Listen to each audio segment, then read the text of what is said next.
Assalamualaikum warahmatullahi wabarakatuh. Waalaikumsalam warahmatullahi wabarakatuh.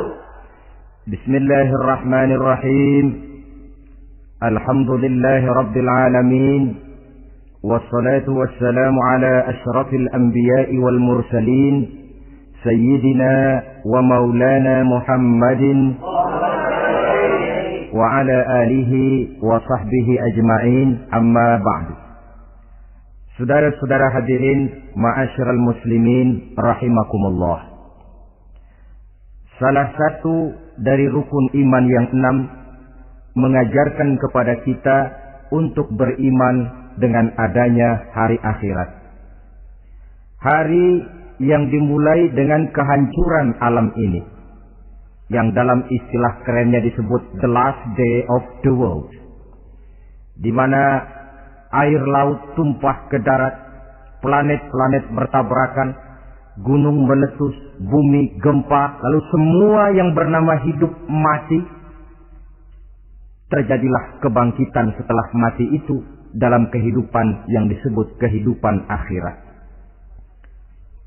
Pada kehidupan akhirat itu Allah jelaskan dalam surah Abasa ayat 34, yauma yafirul mar'u min akhihi wa ummihi wa abihi wa sahibatihi wa banihi likulli imri'in minhum yauma idzin sya'nun yughni. Hari di mana setiap orang akan lari dari saudaranya, dari ibunya dan bapaknya, dari istrinya dan anak-anaknya. Setiap orang pada hari itu disibukkan oleh persoalannya sendiri-sendiri. Sehingga sangat boleh jadi hari itu orang tua tidak lagi sempat memikirkan anaknya. Seorang suami tidak lagi sempat memikirkan istrinya. Seorang teman pun tidak akan sempat memikirkan teman.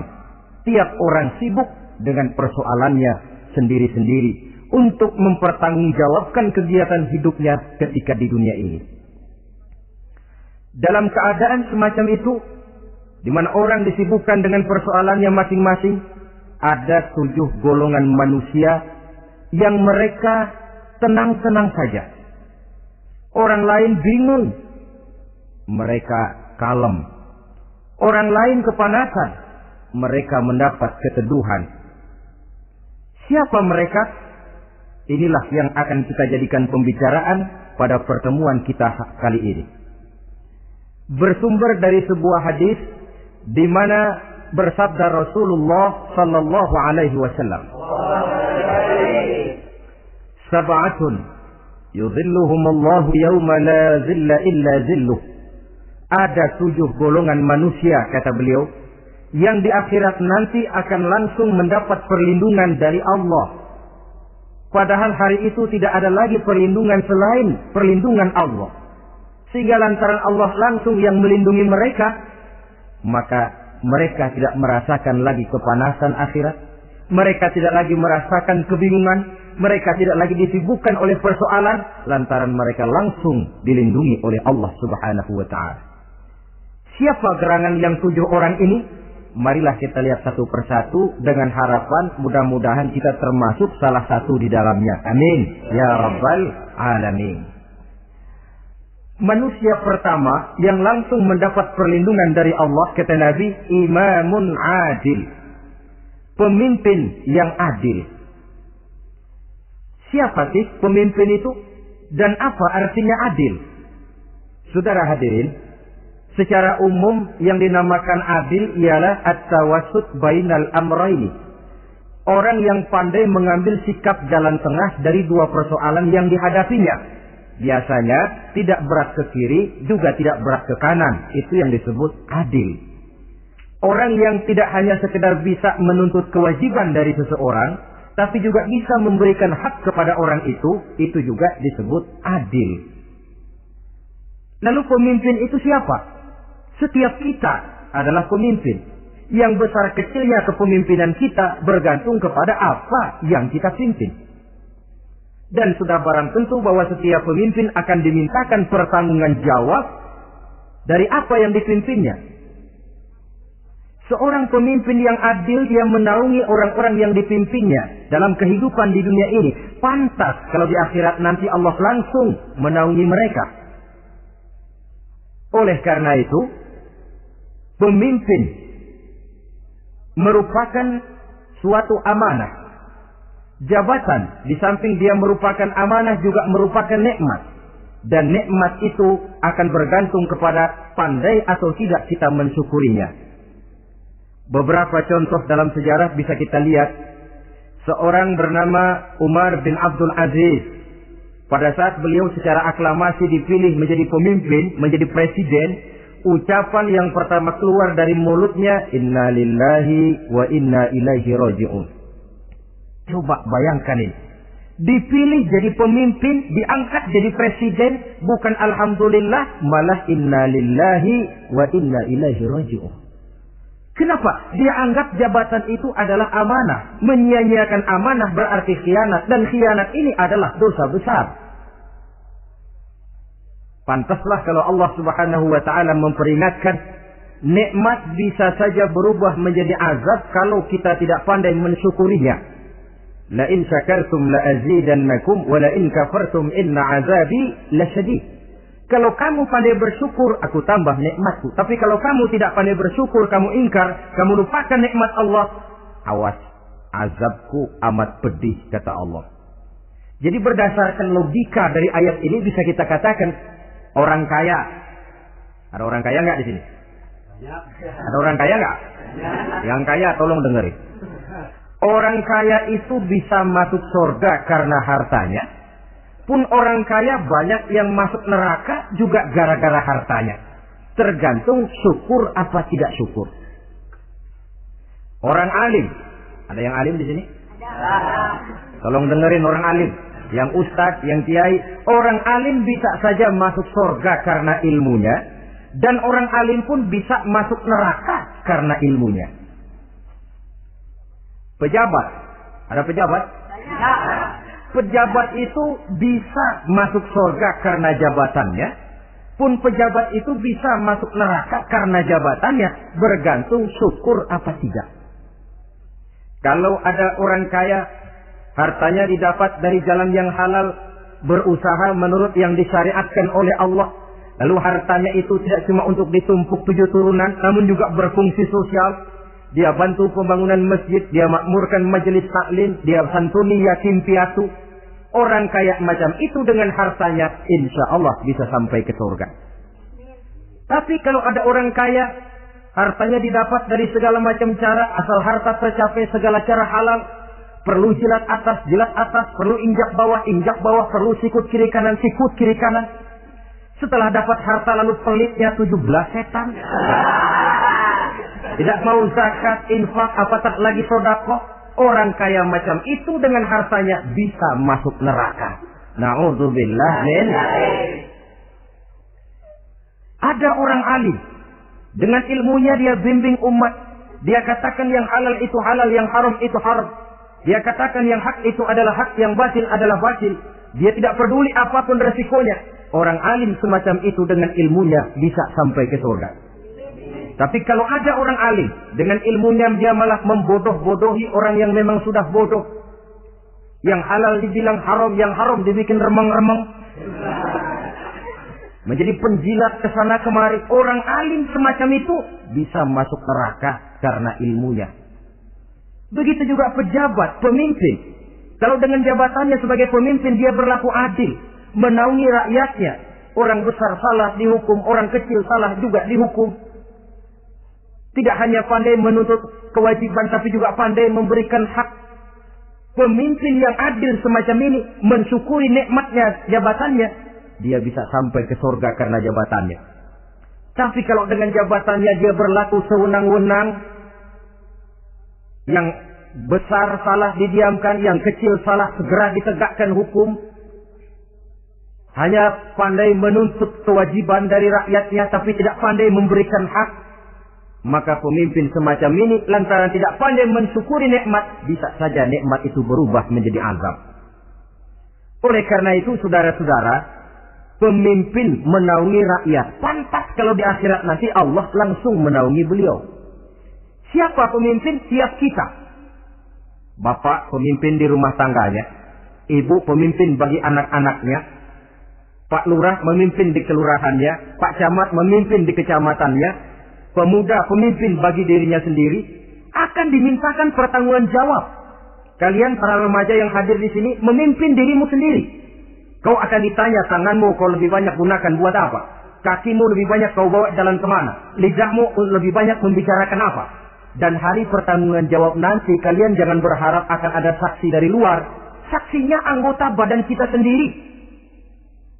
Dalam surah Yasin Allah jelaskan, Al-yawma nakhtimu ala afwahihim wa tukallimuna aydihim wa tashhadu arjuluhum bima kanu yaksibun. Ada kan di surah Yasin? Ayat berapa? Pokoknya Yasin dah. Daripada repot-repot pokoknya Yasin. Gitu aja biar urusan lancar. Al-yawma nakhtimu ala afwahihim. Pada hari itu kami kunci mulut mereka. Jadi tidak pandai lagi mulut ini bicara. Wa tukallimuna aydihim. Tangan-tangan mereka yang akan bicara kepada kami. Wa tashhadu arjuluhum. Kaki mereka akan memberikan kesaksian. Bima kanu yaksibun, terhadap apa saja yang telah pernah mereka lakukan dalam kehidupan di dunia ini. Hari pertanggungan jawab. Oleh karena itu kalau kita memimpin diri sendiri, berlakulah adil kepada diri sendiri. Nah, lalu masalahnya, memang kita mesti adil kepada siapa saja sih? Ada 3 hal pokok yang kita harus berlaku adil. Pertama, adil kepada Allah. Yang kedua, adil kepada sesama makhluk. Dan yang ketiga, adil kepada diri sendiri. Adil kepada Allah artinya apa? Mendahulukan hak Allah daripada kepentingan pribadi. Kalau sudah datang waktu sholat asar misalnya, walaupun sedang enaknya latihan voli, berhentilah dulu sebentar. Sholat kita adil kepada Allah. Adil kenapa? Dalam contohnya dengan sholat misalnya. Sholat itu kan sehari semalam 5 waktu yang wajib. Betul aku betul? 5 waktu. Lah sholat itu, kalau sholat bagus, taruhlah 7 menit. Kalau sholatnya itu kilat, 4 menit. Ada lagi yang kilat khusus. Nggak pakai perangko, 2 menit barangkali selesai. Taruhlah 5 menit kita ambil yang bagus. Kalau 5 waktu kali 5 menit kan cuma 25 menit. Sementara Allah memberikan kita hidup ini 24 jam sehari semalam. Cuma 25 menit diminta untuk ibadah kepadanya. Tidak sanggupkah kita berlaku adil? 25 menit ini untuk menghadapmu ya Allah. Sementara engkau telah memberikan restannya 23 jam 35 menit untuk hidup. Dalam sehari semalam. Mendahulukan hak Allah daripada kepentingan pribadi. Adil kepada Allah. Adil kepada yang kedua, adil kepada sesama makhluk. Adil kepada manusia. Adil kepada binatang. Adil kepada alam. Yang kalau prinsip keadilan itu kita langgar akan membawa efek bagi diri kita juga. Manusia sekarang kan tidak adil kepada alam. Misalnya apa? Hutan ditebangi secara liar. Gunung-gunung menjadi gundul. Akibatnya ketika turun hujan terjadi erosi. Banjir melanda kemana-mana. Tanah longsor terjadi. Akibatnya terkena manusia juga kalau mereka sudah tidak menjaga keseimbangan alam ini. Adil kepada orang lain. Apakah itu namanya tetangga, teman, keluarga. Dan yang ketiga, adil kepada diri sendiri. Bagaimana pengertiannya? Mata ini punya hak untuk tidur.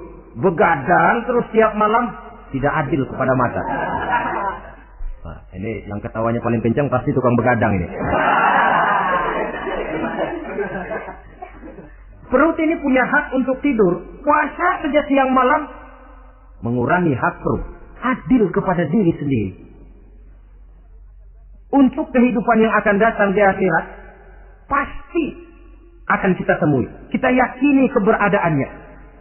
Yang oleh karena itu, kalau kebetulan kita ini adalah pemimpin, sekurang-kurangnya pemimpin bagi diri sendiri, marilah kita berusaha menjadi pemimpin yang adil. Supaya nanti di akhirat, Allah Subhanahu wa ta'ala memberikan perlindungan langsung kepada kita. Amin ya rabbal alamin. Ini yang pertama. Lalu yang kedua, orang yang akan langsung mendapat perlindungan dari Allah, syab nasya'a fi ibadatillah. Orang muda yang tekun beribadah kepada Allah. Anak muda yang rajin ibadah. Kenapa kok Nabi bilang anak muda, bukan orang tua? Apa orang tua yang rajin ibadah Allah nggak senang? Tentu Allah senang. Cuma Allah lebih senang lagi kalau ada anak muda yang rajin ibadah. Sebab apa? Kondisi psikologis. Kalau ada orang tua rajin ibadah, itu mah pantas. Emang udah waktunya. Ada orang sembahyangnya rajin, masuk masjid, masuk maghrib, keluar isya, malam tahajud, tahlilnya mantap. Umurnya berapa? 70. Enggak istimewa. Itu memang sudah mestinya. Lagian kalau sudah 70 masih bandel aja, kapan mau taubat? Tapi kalau ada anak muda, darahnya masih mengalir dengan panas, dia masih berusaha mencari bentuk-bentuk kepribadian dalam dirinya, dia masih mudah terpengaruh oleh lingkungan, tapi dia sanggup memblokir itu, disalurkannya di jalan Allah, dia tekun beribadah. Allah cinta betul pemuda semacam itu. Sehingga nanti di akhirat mereka langsung mendapat perlindungan dari Allah Subhanahu wa Ta'ala. Selalu pembangunan yang mengarah kepada modernisasi diikuti dengan proses pergeseran nilai. Dalam kondisi semacam ini, kehidupan remaja pemuda yang masih mencari identitas dan pembentukan kepribadiannya mudah terpengaruh oleh hal-hal yang ada di sekelilingnya. Sehingga sangat boleh jadi apa yang dianggap orang dulu tabu, lalu dianggap biasa. Yang aneh-aneh malah dijadikan model. Yang dilarang malah nekat diterjang. Di mana norma dan kaedah-kaedah moral tidak lagi mendapat perhatian yang wajar. Dalam kondisi semacam ini terjadilah proses peluncuran moral. Dan hampir di mana-mana kehancuran suatu bangsa dimulai dengan kehancuran moral daripada generasi mudanya. Oleh karena itu pemuda yang tekun ibadah ini sangat positif dampaknya dalam kerangka pembangunan umat. Pak, ibadah itu apa sih? Kalau jadi pemuda yang tekun ibadah, apa kemana-mana mesti bawa tasbih? Mungkin. Apa mesti pakai peci terus? Boleh jadi. Apa kemana-mana mesti pakai kain sarung? Ya tidak juga. Ibadah kan artiannya luas. Segala perbuatan yang diperintah dan karenanya bertujuan mencapai ridho Allah, itu bernama ibadah. Kalian remaja berangkat menuntut ilmu, pergi pagi pulang siang, membekali diri, menuntut ilmu itu ibadah. Kalian pulang ke rumah, ibu bapak memerintah, taat kepada orang tua, ibadah. Membersihkan lingkungan, ibadah. Bahkan jaga di waktu malam pun kalau untuk dengan niat, bismillah, saya jaga malam ini untuk ketenangan rakyat supaya mereka tekun dan tenang melaksanakan ibadah. Itu tercatat sebagai amal soleh yang bernilai ibadah. Jadi tidak cuma sekedar sujud, tidak cuma sekedar baca Quran. Seluruh aspek kehidupan manusia yang diperintah Allah dan yang bertujuan mencari ridho Allah, itu bernilai ibadah. Pemuda yang tekun melaksanakan ibadah kepada Allah. Apalagi terutama adik-adik remaja yang hadir pada kesempatan ini, masa muda itu masa yang paling indah memang. Sampai orang Kulon bilang, there is not delightful memorize. Iya, barat itu kan Kulon. Saya lebih senang pakai orang Kulon saja. There is not delightful memorize and then the youth moment. Bahwa tidak ada masa yang lebih indah selain masa muda. Tapi masa muda yang katanya indah itu sebentar. Sebentar sekali. Kalau kita tidak pandai memanfaatkannya dengan sebaik-baiknya, boleh jadi dia akan hilang tanpa sesuatu yang ada artinya buat hari depan. Dan hari depan itu sebagian besar ditentukan oleh masa muda sekarang ini. Karena itu kepada yang muda saya berpesan, pergunakanlah masa muda itu dalam ketekunan beribadah kepada Allah. Ibadah dalam artian yang seluas-luasnya. Jangan seperti pepatah orang, kelapa muda katanya kupas-kupasin, kelapa tua tinggal batoknya. Selagi muda puas-puasin, udah tua tinggal bongkoknya. Iyalah, kalau dipuas-puasin dalam arti yang positif, boleh. Mumpung masih muda puas-puasin nuntut ilmu, mumpung masih muda puas-puasin ibadah, mumpung masih muda puas-puasin berbakti kepada kedua orang tua, puas-puasin dalam artian yang positif tentu saja bagus. Tapi kalau puas-puasin dalam arti menghambur umur untuk sesuatu yang mubazir, bergadang di pinggir-pinggir jalan, lalu mulai berkenalan dengan morfin, narkotik, ganja, terperangkap oleh budaya-budaya modern yang menyesatkan, terpancing oleh model-model baru yang kelihatannya menarik tapi sebenarnya tidak bermanfaat. Itu pada akhirnya akan mendatangkan penyesalan kepada kita saja. Coba, belakangan ini saya dengar di Jakarta akan ada satu festival yang disebut Festival Ngeceng. Ngeceng ini kalau bahasa gampangnya nampang. Nah, jadi itu biasanya muda-mudi diri di pinggir-pinggir jalan, pakai kacamata hitam, pakaian warna-warni, rambut dicat sedemikian rupa supaya menarik perhatian. Mereka diri di pinggir-pinggir jalan, nampang, istilah ngepopnya ngeceng katanya. Kalau ini mau diadakan festival, secara langsung atau tidak, festival ini kan mempopulerkan ngeceng jadinya. Yang tadinya orang awam nggak kenal, lantaran diangkat ke permukaan jadi terkenal. Kalau sudah terkenal lalu jadi mode, kalau sudah jadi mode, latahan. Boleh jadi nanti akhirnya ngeceng masuk desa. Bukan cuma sekedar abri masuk desa, bukan cuma sekedar koran masuk desa, ngeceng pun bisa saja masuk desa. Banyak saluran-saluran positif yang sesuai dengan kreativitas jiwa remaja. Ketimbang mengadakan sesuatu yang tidak ada manfaatnya, ketimbang menghabiskan umur untuk sesuatu urusan yang mubazir. Sedangkan umur bukan jatah gratis tanpa batas waktu. Ada pertanggungan jawab. Umurmu kau habiskan di mana? Masa mudamu kau selesaikan di mana? Itu akan dimintakan pertanggungan jawab. Nah, pemuda yang tekun ibadah kepada Allah, dampak positifnya apa? Dia punya sandaran vertikal kepada Allah. Jiwanya besar, jiwanya mandiri. Dan ini yang kita perlukan. Pemuda yang siap jadi pelopor, bukan pengekor. Pemuda yang sanggup mandiri dan bukan membanggakan keturunan leluhurnya. Kata pepatah, wa khairun nasi zu syarafin qadimin aqama li nafsihi syarafan jadida wa syarrun nasi zu khumulin idza fakhartahum zakarul jaduda. Generasi yang baik adalah generasi yang punya kejayaan masa lalu dan buat mereka sendiri mereka mampu mendirikan kejayaan yang baru. Artinya nenek moyangnya memang orang-orang terhormat, tapi dia mampu mendirikan kehormatan itu bagi pribadinya. Sebaliknya, generasi yang paling jelek adalah generasi pemalas. Yang kalau orang lain kelihatan lebih hebat, dia sebut-sebut nenek moyangnya.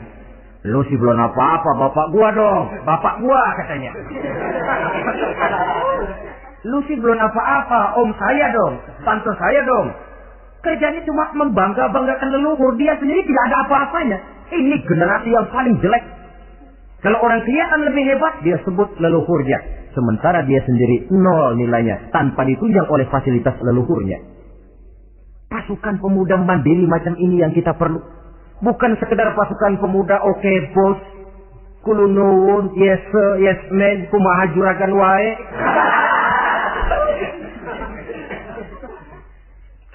Dan terus terang kita miskin dengan pemuda yang mandiri, yang punya kepribadian, yang berani berkata ya terhadap yang benar dan berani berkata tidak terhadap yang tidak benar.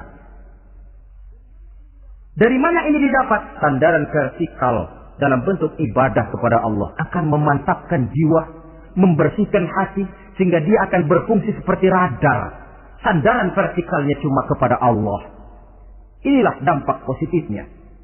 Karena itu, tentu saja kita berharap sekurang-kurangnya pemuda-pemudi yang hadir pada kesempatan ini menjadilah pemuda-pemudi yang tekun beribadah kepada Allah. Amin. Amin. Nah, baiklah ya. Itu tadi yang kedua. Kita lanjutkan sekarang yang ketiga. Orang yang akan langsung mendapat perlindungan dari Allah. Kata Nabi, rajulun qalbuhu mu'allaqun bil masjid. Seseorang yang hatinya selalu terpaut kepada masjid. Apa arti terpaut kepada masjid ini?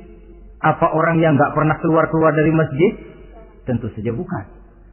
Apa gunanya di dalam masjid terus kalau kerjanya cuma tidur doang? Maksud terpaut kepada masjid ini, hatinya selalu berpikir bagaimana memakmurkan masjid. Jasadnya boleh saja ada di kantor, boleh saja ada di pasar, boleh ada di sawah, boleh ada di ladang. Tetapi hasil daripada usahanya dia lalu berpikir bagaimana memakmurkan masjid. Sebab apa? Masjid merupakan center of activity, pusat daripada kegiatan umat.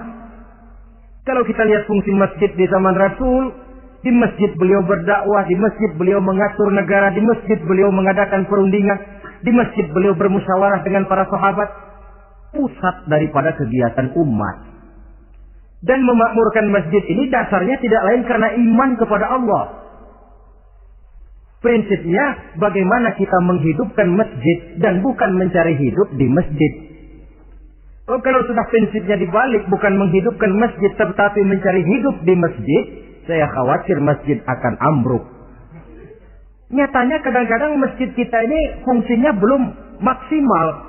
Kadang-kadang ada kok masjid yang bukannya cuma seminggu sekali. Jumat pagi jam 9 masjid buka, Jumat jam 2 tutup, buka-buka lagi Jumat depan. Seminggu sekali. Kelemahan lainnya manajemen masjid, terus terang sajalah kita bicara. Kadang-kadang pengelolaannya ketua masjid bapaknya, khatib mantunya, sekretaris ponakannya, imam Bilal cucunya. Ada orang lainnya. Ya kalau bagus kepengurusannya tidak apalah. Tapi kadang-kadang kelemahannya ialah bagaimana menciptakan manajemen masjid yang baik sehingga masjid bisa berfungsi sebagaimana fungsinya di zaman Rasulullah Sallallahu Alaihi Wasallam. Apalagi belakangan ini ada kecenderungan yang membuat kita optimis, gembira. Remaja, pemuda, pemudi mulai gemar datang ke masjid. Berkumpul membentuk remaja masjid, remaja musola, mengadakan kegiatan majelis taklim yang mingguan, yang bulanan, aksi sosial, yang semuanya bermuara dari kehidupan masjid. Sesuatu yang menggembirakan. Dan sudah sepatutnya para pengelola masjid membuka pintu untuk bisa mengatur masjid menurut manajemen yang diharapkan oleh umat. Karena bagaimanapun di masjid dua jalur komunikasi, bahasa kerennya two-way traffic communication, itu bisa kita laksanakan. Yaitu hablum minallah wa hablum minannas. Berhubungan kepada Allah dan berhubungan kepada sesama manusia bisa terlaksana di masjid. Berhubungan dengan Allah jelas saja lewat sholat misalnya. Berhubungan dengan sesama manusia jelas saja lewat musyawarah, lewat majelis taklim, lewat kegiatan-kegiatan yang mensiarkan agama. Dan begitu selanjutnya. Saudara hadirin yang saya hormati, memakmurkan masjid sebagai rumah Allah. Sebab dalam hadis kursi Allah katakan, "Inna buyuti fil ardi al-masajid wa inna zuwari fiha ummaruha." Rumahku di permukaan bumi adalah masjid-masjid kata Allah. Dan orang-orang yang memakmurkan masjid, orang yang datang ke masjid adalah tetamuku. Kalau Allah memerintahkan kita menghormati tamu, tentu Allah lebih tahu bagaimana menghormati tamunya sendiri. Allah mengajarkan kita, hormatilah tamumu.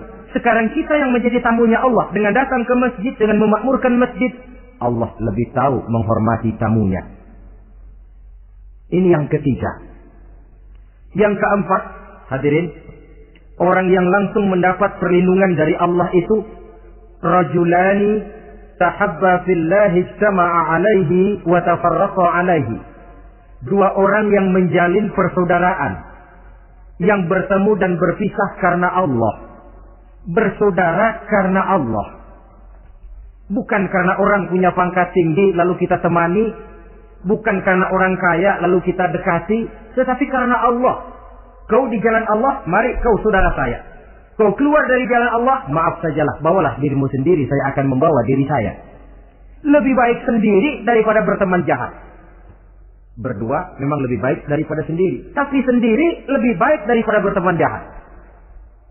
Maksudnya apa ini? Sederhana dalam benci, sederhana dalam cinta. Ukurannya Allah. Al-Quran mengisyaratkan wa asa an tuhibbu syai'an wa huwa syarrun lakum wa asa an takrahu syai'an wa huwa khairun lakum.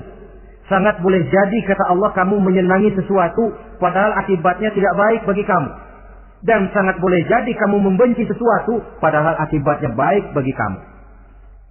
Nah, mari kita lihat. Kalau orang bersaudara cuma karena temannya itu punya pangkat tinggi, saya yakin kalau temannya pensiun, persaudaraannya akan selesai sampai di situ.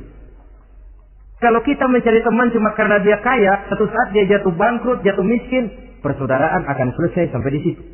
Tapi kalau karena Allah yang bisa memisahkan kita apabila orang sudah keluar dari jalur yang diridhoi oleh Allah Subhanahu wa taala. Oleh karena itu, kepada semua hadirin, mari menjalin persaudaraan dalam bentuk ideal yang diajarkan oleh Islam, nilai persaudaraan yang diikat oleh akidah. Kalaupun harus benci, bencilah sederhana, tidak habis-habisan ngebenci orang. Kalaupun harus cinta, cintalah sederhana. Boleh jadi yang hari ini kita benci bukan main, besok kita senangi. Mungkin yang hari ini kita cintai mati-matian, besok sudah berubah menjadi yang kita benci. Sederhana saja, tidak usah berlebih-lebihan. Kalau nilai persaudaraan yang diajarkan ini bisa kita wujudkan, persaudaraan yang diikat dengan nilai akidah, maka dari persaudaraan semacam itu, insya Allah kita bisa berbuat banyak untuk kepentingan diri, keluarga, masyarakat kita pada umumnya. Ini kelompok yang keempat.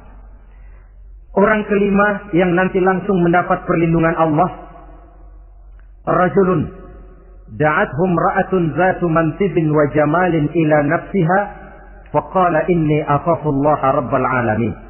Seorang laki-laki, kata Nabi, yang dipanggil oleh perempuan cantik. Laki-laki normal dipanggil oleh perempuan cantik. Untuk apa? Diajak melakukan perbuatan yang negatif. Tidak ada orang yang tahu. Tempatnya sepi. Apa yang terjadi? Orang ini berkata, inni akhafullaha rabbal alamin. Maaf saja, saya takut kepada Allah. Orang yang bermoral nanti di akhirat langsung dilindungi oleh Allah. Tidak mudah jatuh oleh bujuk rayu. Tidak mudah terpesona oleh wajah-wajah yang menggiurkan. Seperti dalam sejarah yang terkenal itu Nabi Yusuf alaihi salam. Kenal kan Nabi Yusuf? Nabi Yusuf itu bekerja di istana Kitfir. Kitfir ini punya istri namanya Zulaikha. Orangnya cantik. Diam-diam Zulaikha ini rupanya naksir sama Yusuf. Satu hari suaminya tidak ada di rumah, pintu dikunci-kunciin. Setelah pintu semua terkunci, dia panggil Nabi Yusuf. Hai salah, Yusuf, sini. Kata Yusuf, mau ngapain? Pokoknya sini. Iya, mau ngapain? Iya, kayak orang-orang, ngapain sih? Sebenarnya ini Zulaikha senang kepada Yusuf, Yusuf pun demikian. Walaqad hammat bihi wa hamma biha. Zulaikha menyenangi Yusuf, Yusuf pun menyenangi Zulaikha. Tapi apa? Walaula an ra'a burhana rabbih. Andai kata Yusuf tidak melihat peringatan Tuhannya, letter S. Yusuf, ini bukan pekarangan ente, dilarang parkir di sini. Sehingga walaupun tidak ada yang tahu, tidak ada yang melihat, Nabi Yusuf selamat dari bujuk rayu Zulaikha. Mempertahankan nilai-nilai moral di tengah kemajuan zaman memang merupakan pekerjaan yang tidak ringan. Merupakan pekerjaan yang sangat berat. Akan ada saja cobaan, akan ada saja gangguan yang kita temui di sepanjang perjalanan hidup ini.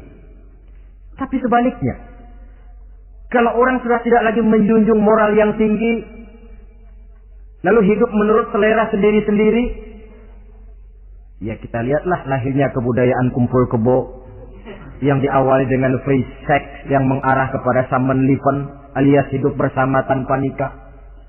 Memang sebabnya boleh jadi macam-macam. Mungkin karena broken home, nggak merasa diperhatikan di rumah, ibu bapak sibuk, lalu anak mencari kesibukan sendiri. Mungkin karena tekanan ekonomi dalam kehidupan miskin, lalu ada yang menawarkan kerjaan, tidak taunya malah dilemparkan ke lembah hitam. Mungkin juga karena pengaruh pergaulan dari lingkungan baik-baik, lalu berteman dengan yang tidak baik, hanyut di telan arus pergaulan. Mungkin juga pengaruh kebudayaan yang dia tonton, buku yang dia baca, film yang dia lihat, ikut mewarnai dan membentuk kepribadiannya. Tapi apapun alasannya, satu hal yang jelas, semuanya berangkat dari rapuhnya pegangan orang kepada nilai-nilai agama. Sebab sumber nilai moral yang tertinggi tidak lain agama adanya. Intinya apa? Intinya tidak lain, orang yang beragama itu meyakini bahwa kemanapun dia pergi, dimanapun dia berada, Allah selalu melihat yang dia lakukan. An ta'budallaha ka'annaka tarahu wa illam takun tarahu fa innahu yaraka. Begitu yang kita pelajari dalam ihsan. Engkau beribadah kepada Allah seolah-olah kau lihat Allah. Kalaupun Allah tidak kau lihat, yakinlah Allah melihatmu. Jadi kalau saya sendiri, yang kedua itu Allah. Dibujuk rayu oleh cewek cakep. Ayo dah bang, gak ada orang, kita cuma berdua. Dia bilang, enggak, kita gak berdua, bertiga. Berdua bang, bertiga. Yang ketiga siapa? Lu, gue, Allah, tiga. Di kantor mau korupsi dia kasak kusuk, gerasak berusuk cari apa yang seharusnya menjadi hak orang lain. Tidak ada yang lihat, tapi dia tidak sendiri. Saya berdua. Yang kedua, Allah. Merasakan kehadiran Allah dekat dalam hidup. Nilai moral semacam ini menyelamatkan masyarakat. Pantas kalau orang semacam ini di akhirat nanti langsung mendapat perlindungan dari Allah Subhanahu wa taala. Karena itu terutama dari remaja yang hadir, sebenarnya yang paling mahal dalam hidupmu adalah harga dirimu. Kalau itu sudah terjual dan tergadai, apalagi yang bisa kau banggakan dalam hidup ini? Titel yang berenteng barangkali, harta yang banyak, mobil yang serba berkilat barangkali, tidak akan banyak manfaatnya kalau sudah dimulai dengan kehancuran daripada harga diri. Tidak ada yang lebih mahal daripada harga diri. Jagalah itu baik-baik. Pelihara nilai-nilai moral. Makin pandai kau jaga diri, insya Allah makin mahal hargamu. Dalam pandangan manusia, lebih-lebih juga dalam pandangan Allah. Pantas kalau pepatah bilang, innamal umamul akhlaqu ma baqiyat, fa in zahabathum akhlaquhum zahabu. Suatu bangsa akan tegak kalau dia masih punya nilai moral. Bila hancur moral itu, hancur jugalah ketegakan daripada bangsa itu sendiri. Ini yang kelima. Yang keenam, masih dua lagi. Orang keenam yang nanti akan langsung mendapat perlindungan dari Allah, rajulun zakarallaha khalian fafaqat ainahu. Seseorang yang mengingat Allah dalam kesunyian, lalu berlinang air matanya. Tengah malam dia bangun, bertahajud dia kepada Allah. Gemersik tikar tersentuh tangan, laksana lambaian tangan malaikat maut nak datang merenggut nyawa. Terbayang segala dosa dan kesalahan, tergambar semua kekeliruan yang dilakukan dalam hidup. Lalu air mata pun tanpa terasa berurai membasahi pipi. Orang yang mengingat Allah dalam kesunyian. Saudara, tidak ada orangnya itu yang tidak punya dosa. Coba saya mau tanya, yang kumpul di sini ada nggak orang yang nggak punya dosa? Tidak ada. Dan memang orang yang baik itu bukan orang yang tidak punya dosa. So, tidak ada orang yang tidak punya dosa. Orang yang baik adalah orang yang apabila dia melakukan dosa, dia segera sadar, dijadikannya itu sebagai pelajaran untuk tidak diulanginya lagi pada masa yang akan datang. Dengan kata lain, mengingat Allah dalam kesunyian itu artinya bertaubat. Ini kan anak muda sekarang nih, kalau diajak bicara taubat, taubat mah urusan 70 ke atas, Pak. Kita ini masih lama. Padahal masalah taubat bukan masalah tua. Masalah taubat adalah masalah dosa, dan masalah dosa adalah masalah manusia sejak dia akil balik sampai dengan kehidupannya yang sekarang.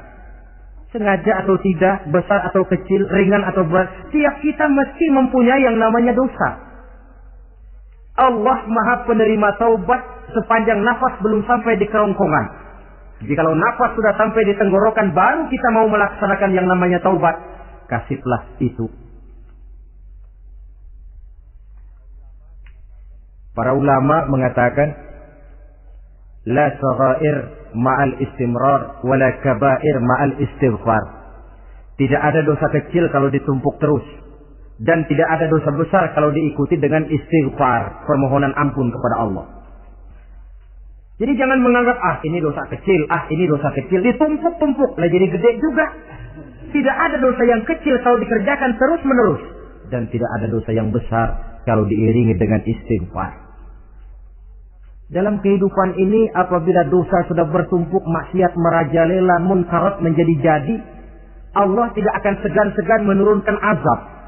Azabnya itu bisa dalam bentuk bencana alam, banjir namanya, kebakaran merajalela namanya, gempa bumi namanya, bendungan pecah namanya, reaktor atom bocor namanya.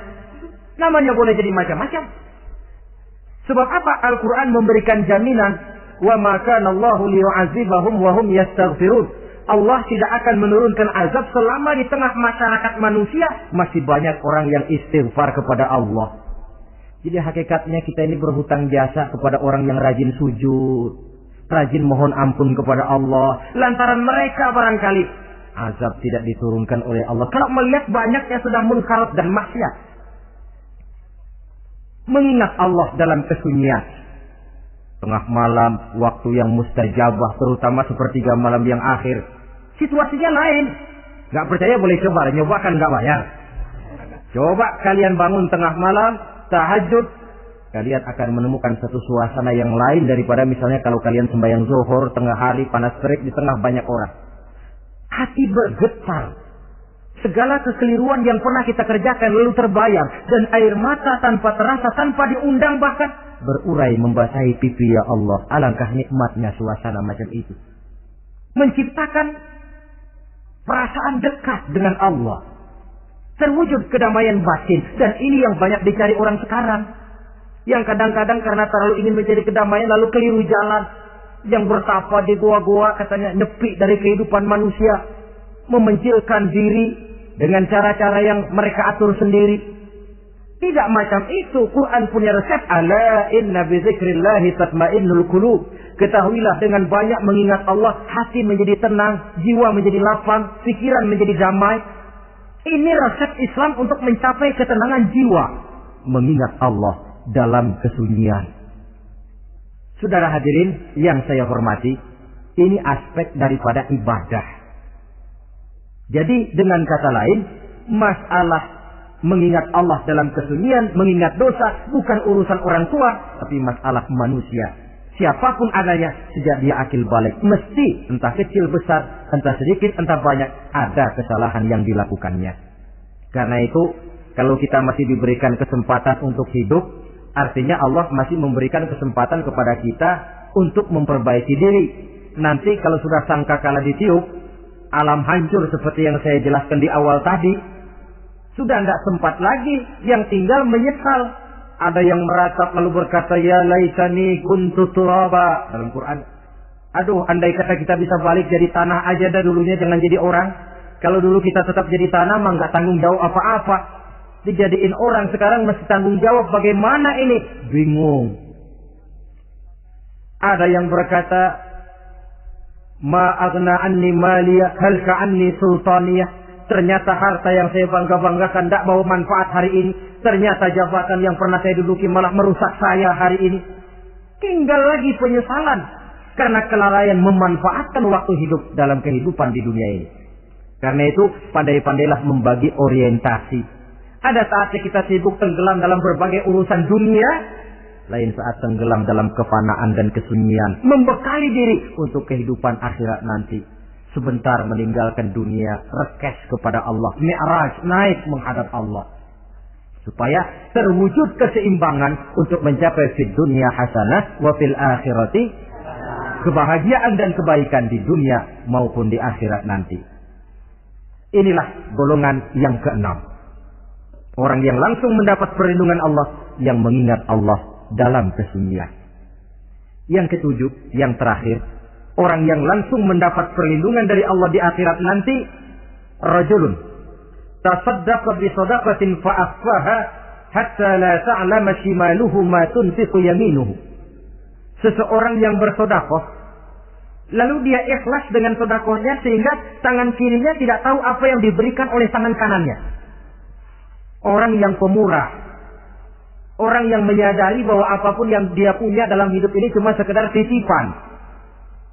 Fungsinya lalu seperti keran, menyimpan air tapi untuk disalurkan lagi kepada orang yang memang memerlukannya. Alangkah nikmatnya kalau Allah memberikan kepercayaan kepada kita untuk menjadi penyalur, distributor rezeki. Kalau kita ingat kemari, berpikir ke sini, kita tidak akan sayang lagi. Enak saja yang peras keringat banting tulang cari rezeki saya, sampean datang-datang mau minta. Lah, mungkin rezeki dia, tapi lewat tangan kita. Satu kehormatan dari Allah kalau kita dijadikan seperti keran, menyimpan air tapi tidak untuk dirinya sendiri, disalurkannya kepada orang-orang yang memang memerlukannya. Tidak ada orang jatuh bangkrut lantaran bersikap pemurah, dan tidak ada orang jadi kaya raya lantaran dia bakhil atau pelit bin kikir alias medit. Dalam kitab Riyadhus Shalihin kita baca, tiap pagi ke alam ini turun 2 malaikat. Cuma kita nggak tahu. Dua-duanya berdoa. Yang sebelah kanan berdoa, yang sebelah kiri berdoa. Kata yang sebelah kanan doanya tiap pagi nih. Kata yang malaikat yang satu dia berdoa, Allahumma a'ti munfiqan khalafa. Ya Allah, kepada orang-orang yang suka infak, kepada orang-orang yang suka memberi, kepada orang-orang yang pemurah, gantilah mereka dengan yang lebih baik dari apa yang telah mereka berikan. Lalu malaikat yang satu berdoa, Allahumma a'ti mumsikan talafa. Ya Allah, kepada orang-orang yang mumsik, bakhil, kikir, berilah mereka kerusakan dan kebinasaan di dalam harta mereka. Maka lihat sajalah, orang kaya tapi pelit, ada saja jalan yang kira-kira duitnya bakalan jadi keluar dan nggak ada pahalanya. Apa kena musibah lalu berobat sekian juta, apa kemalingan, apa ditipu orang, ada saja cara duitnya keluar yang nggak ada pahalanya. Inilah prinsipnya. Allah mencintai orang pemurah. Dalam hadis qudsi, uhibbu ahla sakha wa hubbi lil faqir sakhi asad. Aku cinta kepada orang yang pemurah, tapi aku lebih cinta kepada orang miskin yang pemurah. Orang kaya pemurah Allah cinta, orang miskin pemurah Allah lebih cinta. Kenapa? Nilainya lain. Orang kaya sedekah 500, orang miskin sedekah 500, sama 500-nya, tapi saya yakin pahalanya lebih besar buat si miskin. Kenapa? Buat orang kaya 500 apa artinya? Sekelebatan. Buat si miskin 500 dia mesti peras keringat banting tulang. Tapi dia berani memberi seperti beraninya orang kaya. Nilai ini yang dilihat oleh Allah. Islam mengakui hak milik pribadi. Tapi harus berfungsi sosial. Di dalam harta yang kita miliki itu ada haknya masjid, ada haknya yatim, ada haknya madrasah. Dan Allah Subhanahu wa ta'ala bisa, saya katakan di awal tadi, merubah nikmat menjadi azab kalau kita tidak pandai mensyukurinya. Bersyukur kalau diberikan harta artinya mempergunakan harta itu sesuai dengan kehendak yang memberinya. Allah memberikan harta kepada kita. Apa yang Allah kehendaki? Supaya harta itu berfungsi sosial. Milik pribadi silakan, tapi berfungsi sosial dalam kehidupan. Kita terus terang saja, umat Islam ini bukan tidak punya potensi, tapi tidak pandai menginventarisir potensi. Apa tidak ada orang Islam yang kaya? Banyak. Yang belum banyak yang mau berbuat atas nama dan untuk kepentingan agamanya. Kalau buat pribadinya, berani bukan main. Itulah yang sering diungkapkan orang. Pembangunan pesantren terlunta, ya, asrama yatim piatu tidak terurus. Ada orang membangun masjid, meletakkan batu pertama sekaligus jadi batu terakhir. Setelah itu la yamutu wa la yahya, mau dibilang hidup tidak kelihatan geraknya, mau dibilang mati pun tidak ketahuan kuburannya. Kurangnya kesadaran akan arti amanah dan titipan dari Allah. Lahirlah Korun abad 20. Kalian tahu sejarah Korun? Saking kayanya Korun, kunci gudang hartanya itu saja onta yang bawa. Itu baru kunci itu. Onta yang bawa. Ketika orang tanya, anna laka hadza ya Korun, hartamu begini banyak, dari mana kau dapat Korun? Ya saya usaha, tidak ada hubungannya sama Tuhan, katanya. Apa yang terjadi? Lantaran kekurangan ajarannya, melupakan nikmat, Korun dan seluruh harta bendanya ditenggelamkan Allah oleh gempa bumi. Makanya orang sekarang kalau dia maco ketemu harta, apa katanya? Gue dapat harta karun. Tinggalan si Korun itu barangkali dahulunya. Saudara-saudara, oleh karena itu, kalau kita oleh Allah diberikan amanah berupa harta, pandailah bersyukur dan jadilah orang yang ikhlas dalam bersedekah. Nah, inilah pertemuan kita pada kali ini. Walaupun singkat, mudah-mudahan sekali lagi kita termasuk salah satu di antara 7 golongan yang di akhirat nanti langsung mendapat perlindungan dari Allah. Terima kasih banyak atas segala perhatian. Mohon maaf atas segala kekurangan. Usikum wa nafsi bitaqwallah. Wassalamualaikum warahmatullahi wabarakatuh.